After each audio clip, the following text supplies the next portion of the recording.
जय हो दोस्तों।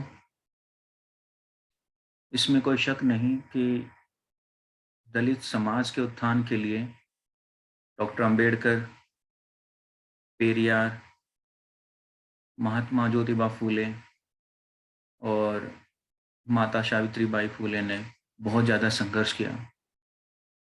इनके अलावा और बहुत सारे समाज सुधारक रहे होंगे और उनमें से एक महान महान समाज सुधारक स्वामी अच्युतानंद, जो अद्भुत भाषण कला के बारे में जानने वाले साहित्यकार, दलित चेतना और राजनीति की पृष्ठभूमि बनाने के लिए और अपने लेखन के लिए जाने वाले एक महान सुधारक रहे हैं। अंबेडकर पुराण में मैं आप सबका स्वागत करता हूं और आज इन्हीं महान सुधारक और समाज सुधारक स्वामी अच्युतानंद के बारे में बात करेंगे।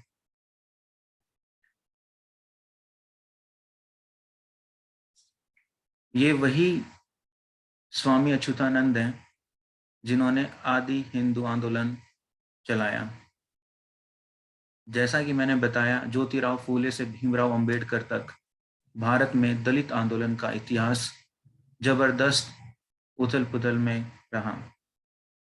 एक तरफ ज्योतिबा का नवजागरण देश में फैल रहा था, तो दूसरी तरफ इसे रोकने के लिए सवर्णों के प्रयास भी अत्याचार और बदमाशियों की हद लांघ रहे थे। लेकिन कुल मिलाकर बहुसंख्यक दलितों की जमात अपने अधिकारों को लेकर अंधेरे में ही थी। स्वामी अच्युतानंद ने इसी अंधेरे में प्रकाश फैलाने का काम किया और दूसरे शब्दों में कहे तो उन्होंने ही पूरे देश में दलित चेतना जगाई, जिसकी जमीन पर भीमराव अंबेडकर की राजनीतिक पहल रंग लाई।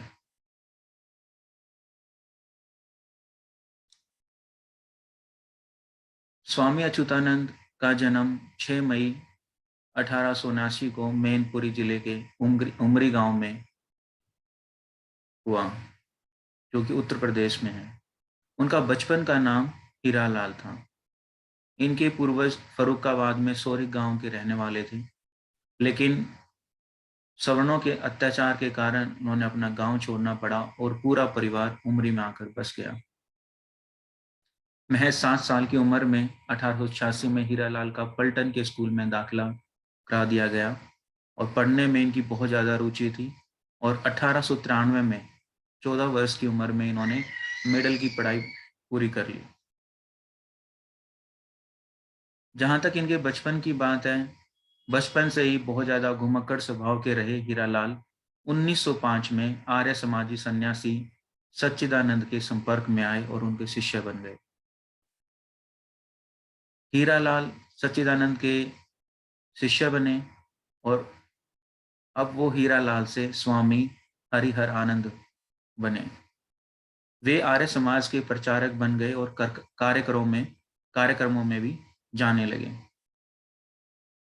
ये बहुत ही जल्द आर्य समाज के प्रसारक भी बने, क्योंकि इनकी जो भाषण देने की कला थी वो बहुत ही ज़्यादा अद्भुत रही।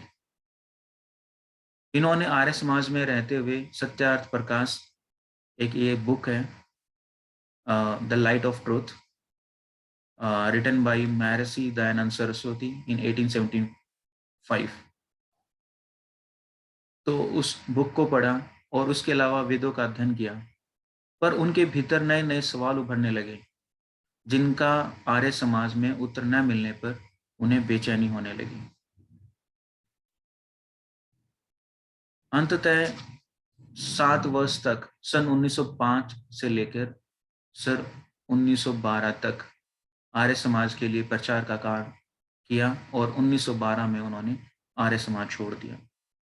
आर्य समाज छोड़ने के बाद स्वामी अच्युतानंद कबीरपंथी हो गए। यहाँ से उनके जीवन में एक नया अध्याय शुरू होता है। जहाँ तक कबीरपंथी होने की बात है, इनके पिताजी और इनके चाचा जी वो बहुत ज़्यादा विश्वास रखते थे कबीर जी में, उनके दोहे सुनते थे और वे दोनों इनको कबीर जी के दोहे भी सुनाया करते थे। अब वे हरिहर आनंद से हरिहर हो गए। उनके भीतर बहुत कुछ बदल रहा था और लोकहित, समाज हित के विचार आने लगे थे। उन्हें हिंदुओं की कथनी और करनी का अंतर दिखने लगा था। ब्राह्मणवाद की परतें उभरने लगी थी। उन्हें ऐसे अभियान की जरूरत महसूस होने लगी थी जो दलितों को हिंदू धर्म और उसकी अमानवीय परंपराओं से मुक्ति दिलाए, जिससे उनके जीवन में क्रांतिकारी बदलाव आए। इन्होंने बहुत ज्यादा संघर्ष किया दलित उत्थान के लिए और उन्होंने अच्युतानंद के नाम से बहुजन हित के आलेख लिखना शुरू कर दिया। पहले हीरालाल हुए, फिर आर्य समाज में सच्चिदानंद के शिष्य बनकर स्वामी हरिहर आनंद हुए। 7 साल में आर्य समाज को छोड़ दिया, जो कि उनके मन में जो प्रश्न उठे, जो समाज को लेके वो सोचने लगे। फिर हरिहर आनंद से हरिहर हुए और वो अब अच्युतानंद के नाम से बहुजन हित के लिए आलेख लिखने लगे। अब हरिहर और अच्युतानंद के सामने दलित समाज का यथार्थ था, जिसे वो बदलना चाहते थे। उन्होंने सबसे पहले समाज सुधार का कार्य हाथ में लिया और इसके लिए उन्होंने दलितों की बस्तियों और गांवों में जाना शुरू किया। भ्रमण के साथ वे अध्ययन भी करते थे और कबीर और रैदास को उन्होंने काफी पढ़ लिया था, क्योंकि जब भी वो किसी गांव में जाते थे, बस्तियों में जाते थे, किसी से मिलते थे, तो रास्ते में वो बहुत ज्यादा अध्ययन करते थे। उनसे उन्हें खूब प्रेरणा मिलती थी। आगरा में समाज सुधार के उनके प्रयासों से दलित परिवारों के बीच शिक्षा आने लगी और उनकी आर्थिक स्थिति में भी सुधार होने लगा। वीर रतन देवी दास जटिया तथा यादराम जटिया आदि ने उन्हें समाज सेवा के कार्यों में बड़ी मदद मिली। इसके बाद उन्होंने दिल्ली की तरफ रुख किया। सन 1922 में स्वामी अच्युतानंद की अध्यक्षता में दिल्ली में जनसभा हुई, जिसमें प्रिंस ऑफ वेल्स को आमंत्रित कर उनका स्वागत किया गया। इस समारोह में स्वामी जी ने प्रिंस को 17 सूत्री मांग पत्र दिया। मैं उम्मीद करता हूँ आपको प्रिंस ऑफ वेल्स का पता होगा, ये कहाँ से आए और क्यों आए, जिसमें नगर पालिकाओं, टाउन एरिया परिषद आदि में अछूत जातियों को प्रतिनिधित्व दिए जाने की मांग की गई थी। उन्होंने दलितों के राजनीतिक अधिकारों का नाम मुल्की हक रखा था। मुल्की हक, देश के हक। वे जनसभाओं में अपने भाषण के अंत में यह गीत गाते थे, जागो जी जागो, असली नाम डुबाने वाले, वंश डुबाने वाले, राज गंवाने वाले।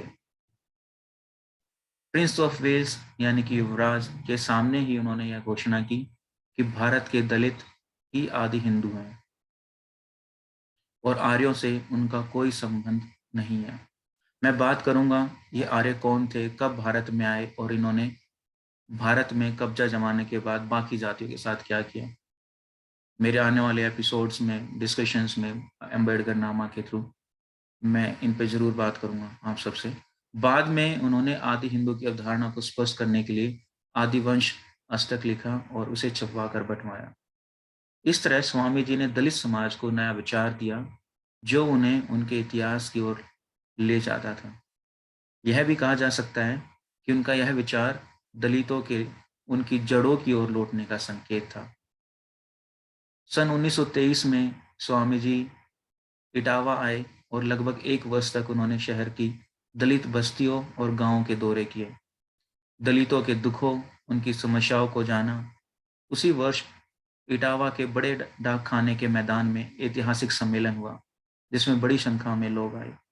इससे स्वामी जी की प्रसिद्धि में जबरदस्त इजाफा हुआ और इसके बाद दलित जागरण का दौर शुरू हुआ।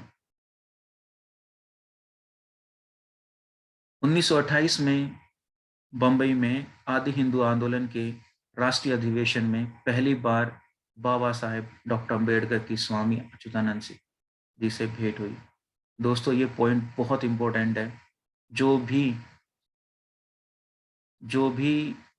मैं कहूँ कि जो भी स्टूडेंट, स्कॉलर किसी भी फील्ड से, चाहे वो साहित्य से हो या दलित साहित्य में इंटरेस्ट रखता हो, ये बहुत इंपॉर्टेंट पॉइंट है कि बाबा साहेब और स्वामी अच्युतानंद जी की पहली बार जो मीटिंग हुई वो 1928 में हुई। आपको याद होगा या आप में से किसी ने मेरी पहली वीडियो देखी हो महार आंदोलन की, जो मार्च 1927 में हुआ था। ठीक उसके 1 साल बाद ये दोनों व्यक्तित्व एक दूसरे से मिले। उस समय बाबा साहब ने इन्हें राजनीतिक लड़ाई में सहायता करने के लिए धन्यवाद दिया था। बाबा साहब ने एक बार उन्हें पत्र भी लिखा था जिसमें उन्होंने उनका उत्साह बढ़ाया था। स्वामी अच्युतानंद जबरदस्त स्वाभिमानी थे और नेहरू जैसी शख्सियत को भी जवाब देने में पीछे नहीं रहते थे।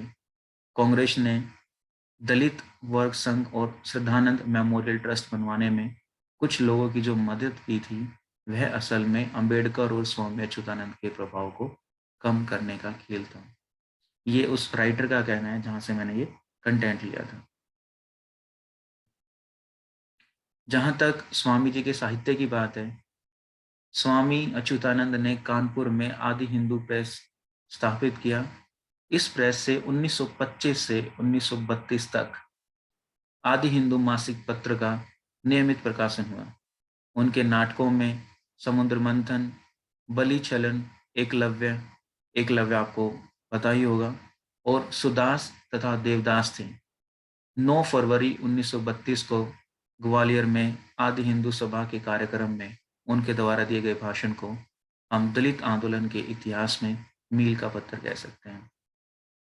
जैसा मैंने शुरुआत में कहा कि बाबा साहब के अलावा और भी बहुत सारे ऐसे दलित चिंतक, समाज सुधारक रहे और उनमें से स्वामी जी का नाम स्वर्ण अक्षरों में लिखा गया है।